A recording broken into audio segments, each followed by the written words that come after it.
Bonjour à tous les amis. Bienvenue dans cet nouvel épisode d'Histoire des martyrs et des célébrités du monde. Merci d'aimer, de vous abonner pour plus de vidéos. Allez, c'est parti.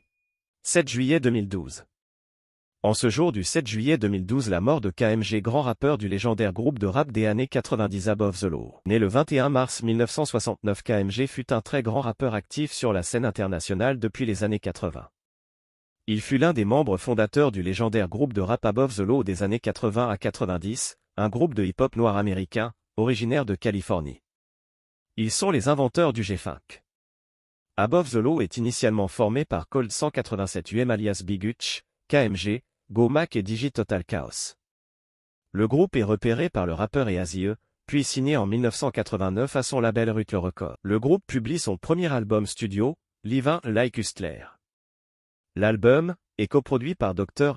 Avant sa séparation avec le groupe NWA. Go-Mac décide de quitter le groupe, et Above the Law poursuit en trio pour un dernier album au label Rutler en 1994, Uncle Sam's Curse, sur lequel figurent de grandes performances de KMG. Above the Law a collaboré avec les plus grands rappeurs de l'époque en passant par Tupac et Snoop Dogg. Le décès de KMG est annoncé le 7 juillet 2012. Les raisons de sa mort restent encore inconnues. Depuis cette année, le groupe devient inactif.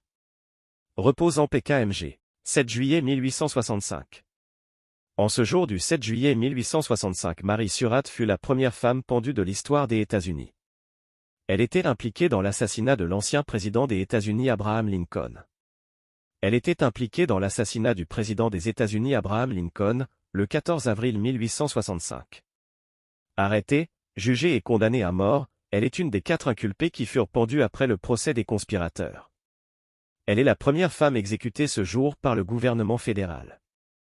Le 7 juillet, à 13h15, elle fut pendue, la tête encapuchonnée et les pieds liés, avec ses 3 co-accusés Powell, Herold et George Atzerod.